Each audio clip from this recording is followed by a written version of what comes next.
Muy buenas noches, 10:32. Ya estamos conversando porque es un tema de mucho, diríamos, de qué hablar. Y para no perder detalles, hago la presentación de la licenciada Yuribet Méndez. Ella forma parte de la Federación Nacional de Porteadores, la presidenta, y también una persona muy preocupada. Tiene 7 años ya con este asunto y ahora me confesó detrás de cámaras, fuera de cámaras, que es un asunto que le ha dado dirección a su labor como profesional, que antes realizaba tareas de abogada, pero no había una satisfacción porque ella como yo coincidimos en que en la actualidad el problema de nuestra sociedad es que no se aplica la justicia, sino la legalidad, cosas que son diferentes, y de eso vamos a hablar en esta edición. Licenciada, gracias por acompañarnos en el corazón de la noticia. Muy amable, Richard. Muchas gracias por permitirme estar aquí con ustedes y muy agradecida porque soy fiel oyente y veo este programa todo el tiempo. Me encanta la parte del jeterazo porque es la parte donde uno se confronta directamente con esa realidad.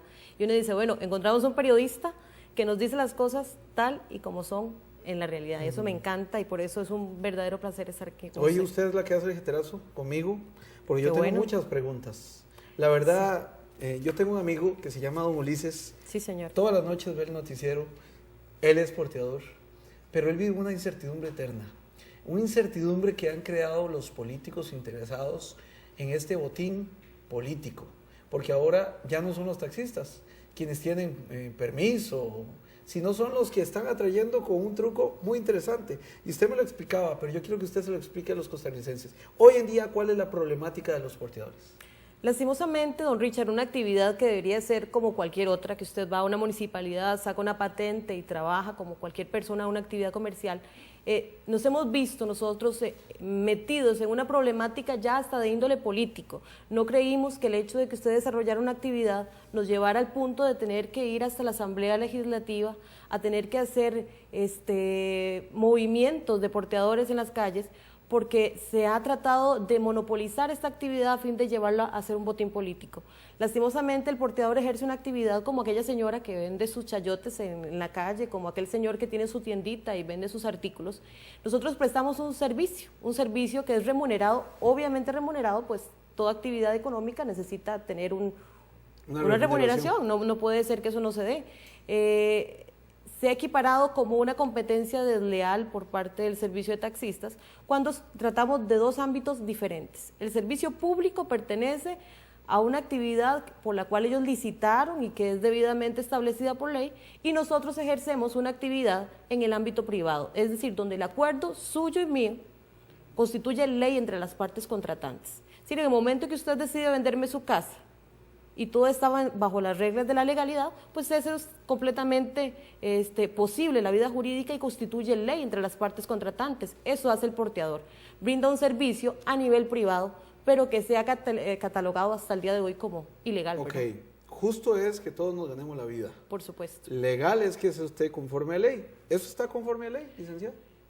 ¿La figura del porteador? Claro que sí, eso es importantísimo aclararlo. El artículo 323, y hablo del artículo porque ese es el marco jurídico nuestro, ¿verdad? Indica que el servicio de porteo es un contrato igual entre las partes y que puede ser verbal o escrito si la parte lo solicita. ¿Hay porteo dónde? Servicio de materiales de construcción, hay porteo.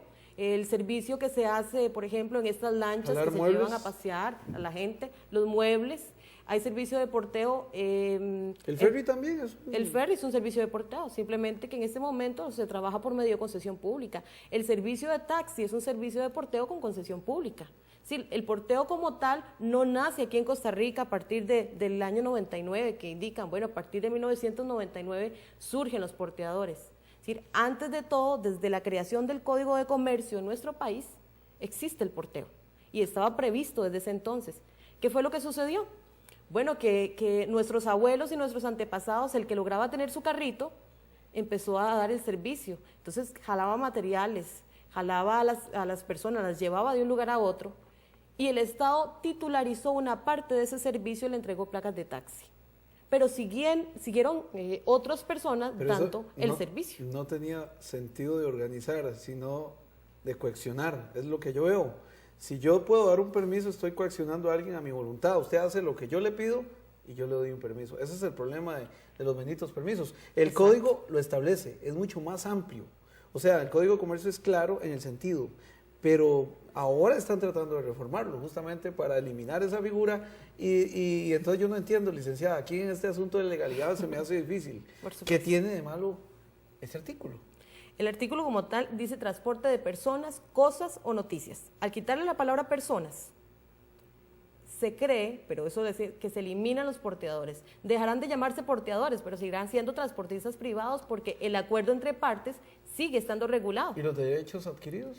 Y los derechos adquiridos, y qué importante, don Richard, en ese sentido. Es decir, toda actividad que generó económicamente un ingreso mientras estaba legalmente establecida, le genera un lucro a esa persona en ese momento, y si el Estado decide quitar esa actividad, tiene que desembolsar la indemnización correspondiente. ¿Y son cuántos? En este momento hablamos que hay más de 14.000 porteadores. Eso sería un platal que todos los costarricenses tenemos que pagar, porque eso al final de cuentas lo pagamos todos. ¿Cuál es la forma fácil? Ofrecer algún tipo de permiso por medio del cual el porteador desista de su posición y acepte un permiso que se le indica, pero va a tener que ser un permiso al cual él va a tener que llevar requisitos para ver si el Estado de forma discrecional le otorga o no ese permiso, cuando en realidad él tenía derechos adquiridos, igual que cuando su casa está en medio o su propiedad está en medio de un lugar donde se va a construir una carretera, el Estado debe indemnizarlo. Expropiarlo. Por medio de la expropiación.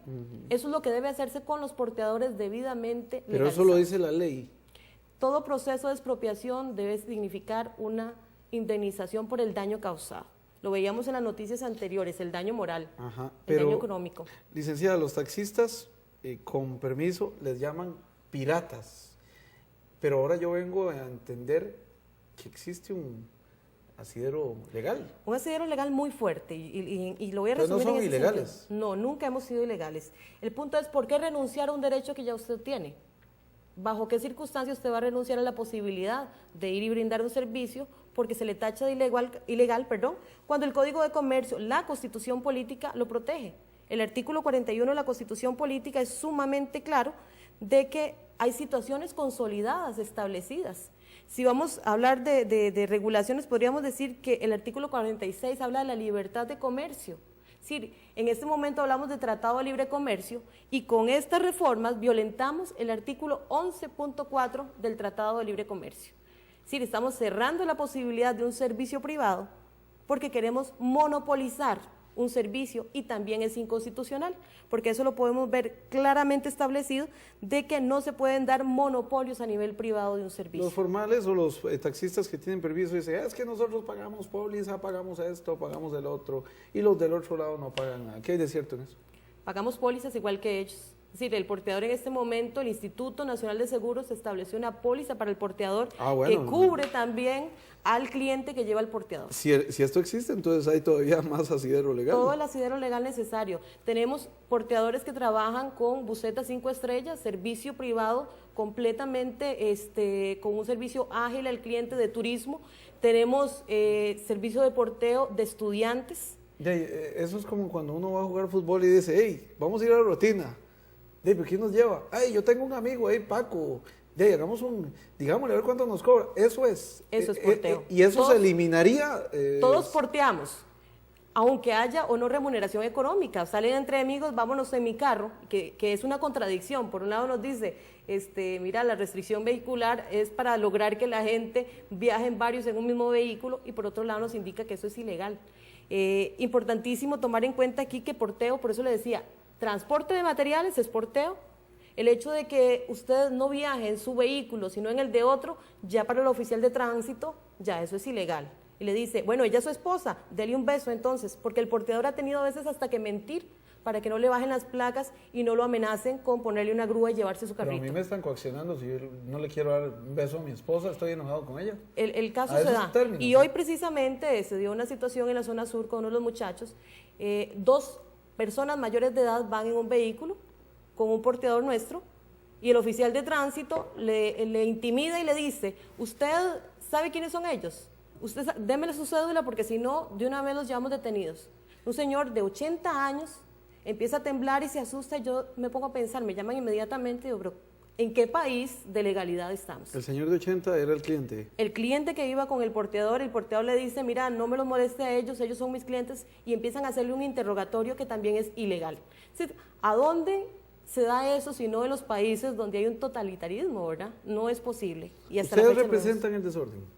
No, para nada, en lo más mínimo. Nosotros les pedimos, por ejemplo, como Cámara de Porteo FENAPO, que las empresas nos presenten a nosotros la documentación. Cédula jurídica y todo lo demás. Todo lo que nosotros necesitamos, hay detalles que todavía estamos en trámite porque FENAPO surge a raíz de todos estos movimientos. Es decir, a partir del 2 de febrero, que hay una negociación que se da con la señora ministra por un movimiento de taxistas y portadores. Se me está adelantando porque yo no entiendo. Si usted reclama por un lado, pero vi a varios de sus colegas contentísimos de que ya iba y haciendo listas y todo, que esto ha sido un chorizo, pero esos vulgares e indecentes para la gente más necesitada. ¿Están divididos?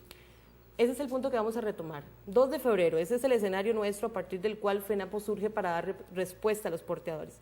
Antes del 2 de febrero, todos luchábamos para que se nos reconociera, porque si la Constitución Política me lo permite y el Código de Comercio me da el marco jurídico legal, no hay nada que pedir de reconocimiento, son derechos adquiridos, tenemos una actividad legal. Pero a partir de ese día surge algo muy curioso, don Richard, y por eso es que estamos aquí, importantísimo.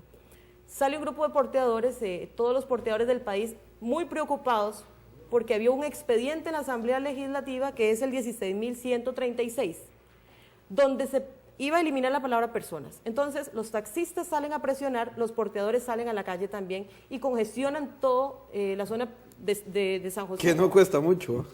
Que no cuesta muchísimo y que ya lo tenemos hoy día, ¿verdad? Surge algo importante, la señora ministra de Transporte llama a un representante de porteadores, llama a representantes de taxistas de la Cámara de Transportes y algún otro que me falta, hay un detallito de esos, y se sientan en una mesa, discuten sobre el asunto y firman un acuerdo, pero es un acuerdo completamente al margen de la ley. ¿Por qué al margen de la ley? Porque no se puede hacer por medio de decreto ni de acuerdos una modificación de una norma. Firman un acuerdo y dicen y salen a la prensa diciendo, bueno, se termina el porteo, se van a reconocer algunos porteadores que estaban a legalidad y se van a otorgar permisos. Y nosotros nos quedamos preocupados, ¿permisos de porteo? Es decir, ¿desde cuándo tienen que darte un permiso de una actividad que ya es legal establecida? ¿Desde cuándo necesita usted que se le reconozca como periodista cuando ya usted tiene su carnet de identificación que lo acredita?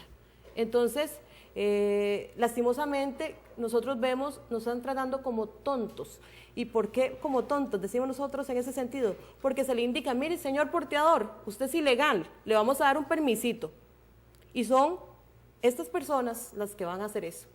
Ellos van a repartir esos permisos. ¿Les dieron los permisos a ellos? Las personas, en este caso, y yo puedo decirlo con claridad, nos preocupó porque nunca se nos llamó al resto de los porteadores a esta negociación, ni hubo una representación clara de la totalidad de los porteadores en este sentido. Entonces nos preocupa que un tercero negocie por mí sin que yo le autorice. Es como que yo venda su casa como abogada sin que haya un poder mediando de parte suya hacia mí para llevar esta negociación. Esto sucedió en este caso específico, nos sentimos traicionados, muchos de los porteadores. Muchos de ellos empezaron a llamar y a decir, ¿dónde tengo que ir a dejar los papeles? ¿Con quién tengo que hablar y cuánto vale? Y cuando se indicó cuánto vale, muchos pusieron precio. ¿Cómo? ¿Había que pagar también? Porque eso ya... No estamos hablando de la negociación de la ministra, sino que a partir del 2 de febrero se indicó, todos los que eran porteadores antes del 2 de febrero y cumplen con los requisitos de ley, se les da el permiso. ¿Cuáles requisitos de ley? Si ya el Código de Comercio y la Constitución lo establecían. Eso lo comprendemos los porteadores, pero la información se ha manejado de forma tergiversada. Si usted en este momento cumple los requisitos, porque los puede cumplir de forma individual, cumple los requisitos para ser porteador. ¿Cuáles son? Simplemente lo indica el 323 del Código de Comercio, es decir, debe de haber una persona jurídica que represente la figura del porteador para que él pueda ejercerlo de forma legal como establece la ley. Que puede ser una amparado, persona física, que se haya inscrito. Que puede ser una persona física. Y lo único que se pide, porque el Código de Comercio establece mucho articulado al respecto, pero simplemente que haya acuerdo entre las partes. Que haya acuerdo entre las partes, que el porteador cumpla un servicio ágil y Pero a mí don Ulises aporte. me dice que, le digo yo, don Ulises, ¿me lleva? ¿A dónde? A San José. Me dice, claro, con mucho gusto. Ya eso es un acuerdo verbal, es un contrato. ¿Eso cuenta o no? Pero si te encuentra un tráfico, te dice, mira, tenemos un acuerdo verbal, él sabe que yo brindo un servicio de porteo, sabe y conoce hacia dónde voy y dice, no, eso no es legal, eso a mí no me interesa. Y hemos tenido que grabarlos con grabadora para poder luego demostrar ese tipo de atribuciones que ellos mismos como autoridad se han creído. Es decir, la ley no le faculta a un funcionario público para establecer una interpretación de ese tipo. Licenciada, ¿verdad? otra cosa que no entiendo. Si uno vive muy largo, ahí no llega un taxi, cuesta mucho. Entonces uno tiene un amigo en el barrio, como el caso de don Ulises, y él nos transporta. Sí, señor. Lo que no entiendo es, ¿ustedes afectan directamente a los taxistas que existen con permiso del Ministerio de Obras Públicas? Porque creo que aquí podría existir una convivencia, o ha existido, porque ya es real. ¿De dónde surge el porteador? Primero que todo. ¿Qué es lo que sucede? Y le voy a hablar de mi caso personal, ¿por qué estoy en el porteo? Me subo a un taxi a la hora del mediodía y el taxista me vuelve a ver por el retrovisor y me hace, no me dice buenas, ¿cómo estás? Sino que, ¿para dónde va? Eso se lo leo en su lenguaje corporal. Le digo, caballero, aquí a Barrio Belén, que era muy cerca. Y me dice, ay, mamita, bájese en el otro taxi porque voy a almorzar. Le digo, caballero, pero ya estoy aquí, qué pena. No, bájese. Va aquí a Barrio Belén y yo necesito ir a almorzar.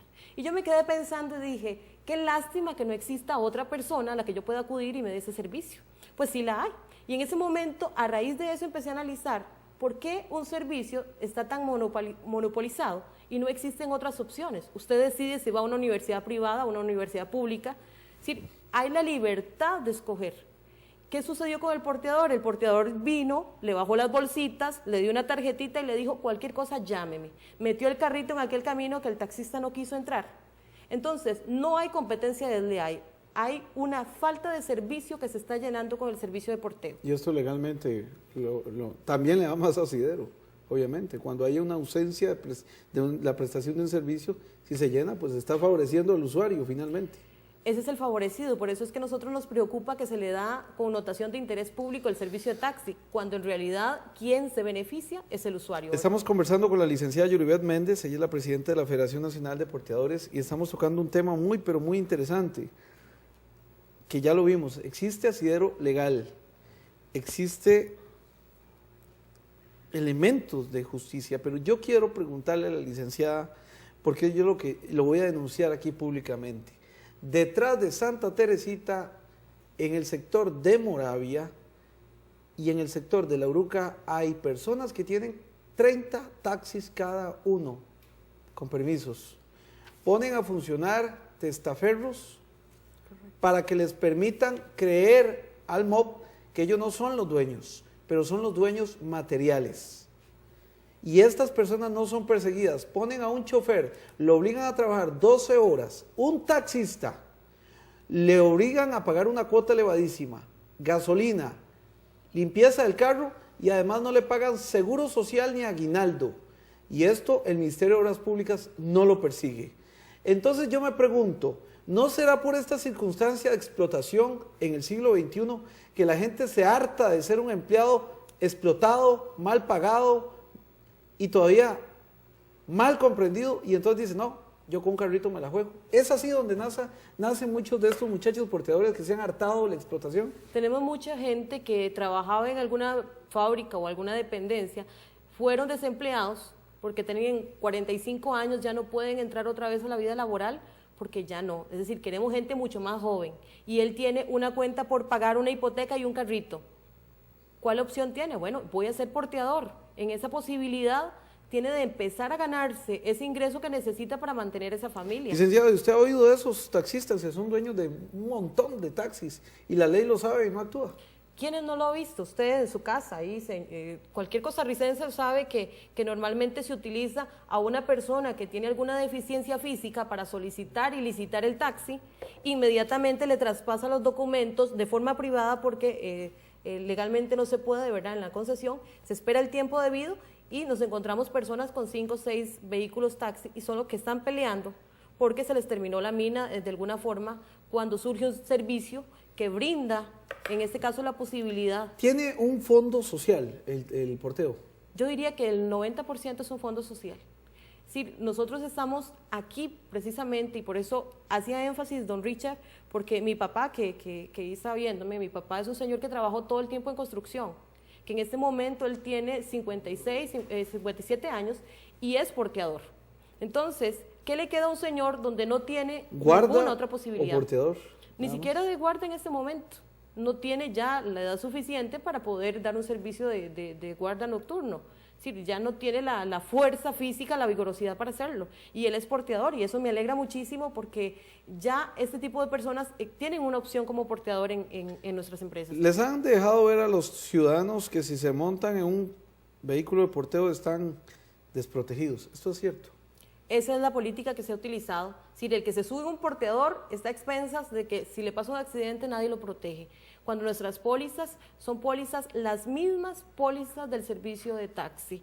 No estamos hablando de un pirata, estamos hablando de gente que estamos capacitándola. En el caso de muchos de los porteadores reciben el curso de línea de servicio al cliente. Lo están recibiendo, sí, efectivamente. Nosotros estamos coordinando para que la mayoría de las personas que se afilien a la Cámara reciban ese servicio al cliente. Les estamos dando información de que lo importante es el servicio y la facilidad de que ellos conozcan cómo tratar a una persona. Yo siento que taxistas y porteadores, al fin y al cabo, son los hermanos que los ha vacilado la misma novia.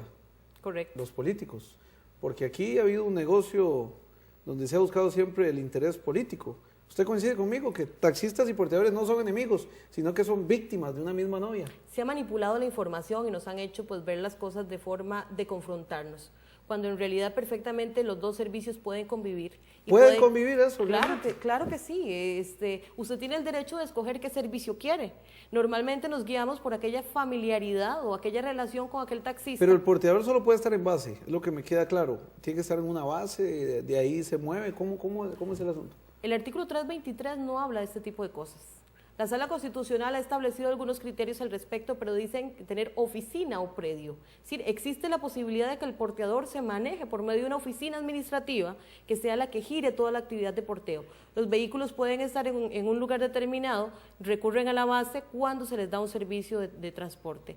Entonces es lo mismo, por ejemplo, como aquella persona que tiene sus buses en un predio allá por su casa y que brinda el servicio desde la oficina administrativa. Lo que sí ocupa el porteador es tener una base de operaciones que viene siendo el servicio donde se brinda, donde la persona acude, ya sea oficina con su base telefónica, igualmente la contratación que se hace a nivel del lugar, ¿verdad? Aquí hay un error histórico, creo, que el problema es que nunca se dieron cuenta que el Código de Comercio sustentaba el porteo y con los permisos intentaron tapar algo que era muy visible. Y ahora yo creo que todos tienen la razón, irónicamente, taxistas y porteadores. Sí lo conocen, y la Procuraduría ha establecido varios dictámenes.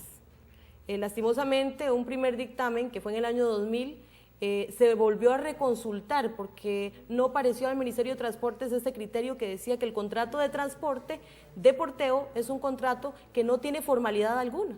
Si usted ahora se sube a un vehículo de porteo, lo primero que le dice el muchacho es: llenemos el contratito porque me bajan las placas. Porque el oficial se le acerca y le dice: mira, ese contratito debe tener estos requisitos, y un numerito aquí y un consecutivo, cosa que la ley no lo indica. Entonces, estamos cayendo en una intimidación en vista de la interpretación del oficial de tránsito. Y ve lo peor del caso. La sala indicó que el servicio es puerta a puerta. Entonces, hubo oficiales de tránsito que dicen: mira, le hago el parte porque no estaba en la puerta de su casa. Interpretan a su antojo. No se trata de puerta de la casa, se trata del lugar donde se toma el servicio, al lugar de destino. Es decir, un servicio que no se interpreta de forma errónea. El problema es que ya los diputados se metieron en la danza y hay ambiente para eliminar esa palabra, pero existe también una oposición. Yo diría que inteligentemente, don Richard, en este caso, los diputados no quieren entrar de lleno a resolver esto porque perderían a alguno de los dos gremios y significa de alguna forma votos. Si en este momento se toma un criterio a favor del porteador, perderían todo el servicio de taxi que podrían votar por un determinado grupo político. Si toman una decisión de alguna de las partes, entonces lo mejor sería mantenerlo vivo, pero dejar que pase el tiempo y trasladárselo al siguiente gobierno sin tomar determinaciones al respecto. Eso pareciera ser que es lo que se juega en este caso. Y tenemos gente que está luchando y vamos a tener gente trabajando para los partidos políticos por miedo a perder su derecho al trabajo. Eso es mi siguiente pregunta. ¿Hay miedo en esto? ¿En todo esto hay mucho Muchísimo, miedo? don Richard, muchísimo, y por eso le agradezco este espacio. Hay un gran temor. Los porteadores, me llamaba un día de estos un señor y me decía, el vehículo de uno de los muchachos de él viene, le quitan el vehículo por medio de la ARECEP, que es la regulación para hacer el decomiso del vehículo. A la semana siguiente, él decide que no puede quedarse sin trabajar y va y hace un contrato prendario, compra otro vehículo con una prenda y a la semana siguiente el mismo oficial decomisa ese vehículo, es decir, 2 vehículos en menos de 15 días a la misma persona. Simplemente porque le dijo, no llevas el contrato escrito y el cliente le está diciendo, yo tomé el servicio, yo estoy de acuerdo, yo soy cliente de él, lo conozco, sé la empresa donde trabaja y le hizo el decomiso de los 2 vehículos. ¿Qué nos toca a nosotros en este caso? Plantear contenciosos administrativos, acciones de inconstitucionalidad, recursos de amparo, ir a hacer denuncias a la Fiscalía por abuso de autoridad, cuando simplemente necesitamos que se nos dé una posibilidad de trabajar como la ley lo indica. Las municipalidades no están queriendo otorgar permiso de porteo porque sienten temor de otorgar una licencia que no es legal. Y tenemos que empezar desde el principio contándoles todo el cuento de dónde surge porteo y que la actividad es completamente legal. ¿Y cómo van con las municipalidades? ¿Han entendido? Algunas, por ejemplo, en el caso personal, pues nosotros tenemos planteado un proceso contencioso administrativo porque nos cerraron nosotros el lugar de trabajo a pesar de que teníamos patente y teníamos los pagos de la mensualidad por influencia de grupos de presión en los consejos municipales. Pero yo no entiendo, los taxistas son perjudicados, los porteadores son perjudicados, ¿por qué los han separado? No entiendo. Pienso que simplemente volvemos a lo mismo. O sea, ustedes no quieren borrar a los taxistas, tampoco ustedes. No, nosotros todos tenemos derecho a llevar el pan a la casa. Y Esto es un asunto de comida, o sea, llevar legalmente. Lo han pintado como negocio, pero ¿qué negocio hay cuando usted solamente trabaja el día para comer ese día en su casa? Cuando un señor que tiene un vehículo de porteo simplemente logra con su vehículo llevar comida, no puede aspirar a nada más y por eso lastimosamente nos preocupa esta situación. Es que muchos han dicho que va a venir voy a decir una invención mía, un iraní o los mexicanos, el Yellow Car, el carro amarillo de Estados Unidos, de que van a traer aquí con el TLC 70,000 carros de esos, pero yo digo, ¿usted cree que un comerciante, un dueño de esos se va a meter un carro allá en San Miguel Higuito Desamparados o a Los Guido para que se le eche a perder? O sea, me parece que falta de conocimiento y de sentido común. Este es un mercado natural muy pequeño, tampoco da para tanto. Entonces me parece que ha habido mucha manipulación y eso me preocupa porque yo conozco gente que se gana la vida con esto. Si no trabajan hoy, no comen. Lastimosamente, a mí me encantaría que fueran a las calles y le preguntaran a esos porteadores porque se manipula la información desde los altos jerarcas que no tienen unos chiquitos que tienen que llevarlos en ese momento a pie a la escuela y que la señora aquella que ya tiene un porteador conocido hasta fiado le da y le paga el sábado cuando el señor le pagaron por llevarle a esos chiquitos a la escuela. Es decir, son personas que trabajan a un nivel donde solamente les permiten subsistir ellos y darle un servicio a aquellos usuarios que no tienen la capacidad de aspirar a algo más. En un minuto quiero que me dé el panorama. ¿Para dónde vamos? Bueno, en ese momento existen ya 2 proyectos. Ve qué interesante, el 16.136 y el 17.372, que pretende hacer una modificación. Entonces nos dicen a los porteadores, les vamos a otorgar permisos, pero ningún beneficio hay dentro de esta propuesta. Este proyecto de ley nace viciado, muerto para nosotros, porque está plagado de inconstitucionalidades. Y la Sala Constitucional en algún momento va a tener que ser